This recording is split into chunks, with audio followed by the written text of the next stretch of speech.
राज्य रे सरकार परिवर्तन हेबा सह नवरंगपुर जिल्ला रे उमरकोट विधायक कैबिनेट मंत्री भावे शपथ नेइछन्ति।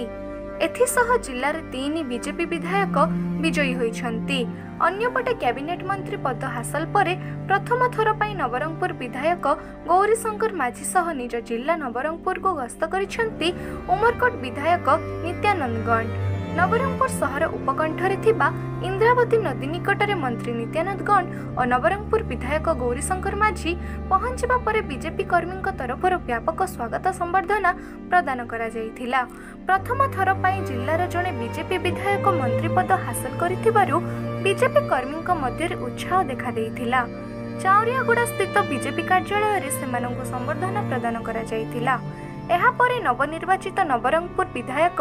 गौरीशंकर माझी और मंत्री नित्यानंद गण सह बीजेपी हजार हजार समर्थक एक बाइक रैली रे सहर परिक्रमा करी नवरंगपुर अधिष्ठात्री देवी मां भंडार घरणी दर्शन करथिले।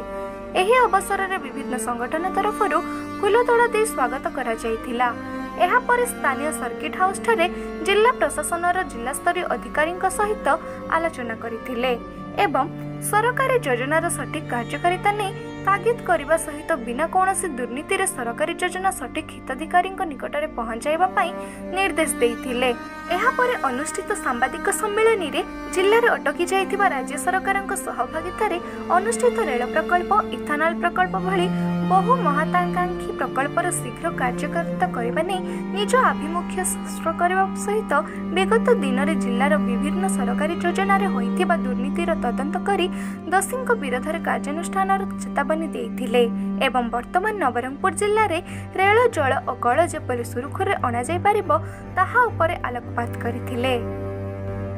मो नवरंगपुर समस्त भोटर जनार्दन को कोटि कोटि प्रणाम जनाऊँ।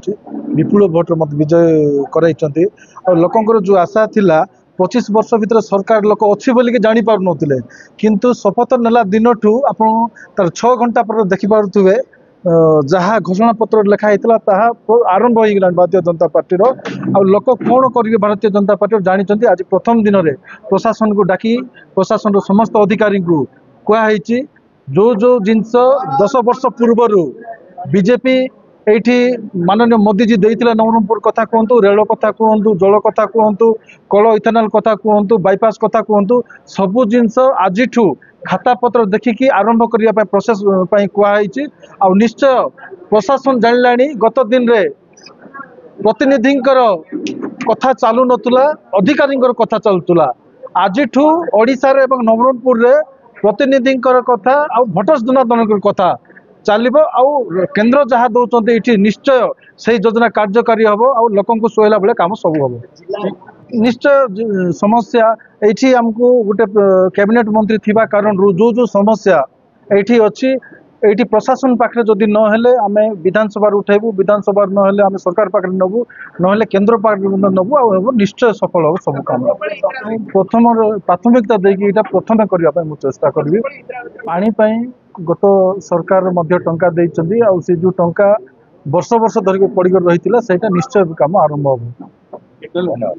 ओडिशा रे भारतीय जनता पार्टी रो सरकार है से सरकार रे मते कैबिनेट मंत्री पद मिली आउ ये मोर प्रथम गस्त नवरंगपुर जिला को निश्चय नवरंगपुर जिले में वर्तमान जहाँ बाकी रही रेल लाइन कथा हो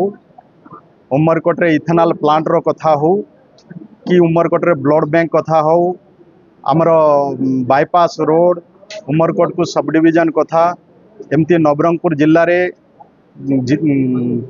जो महाविद्यालय गुड़ाक अच्छी से गुड़ाक सरकारी मान्यता केमती मिल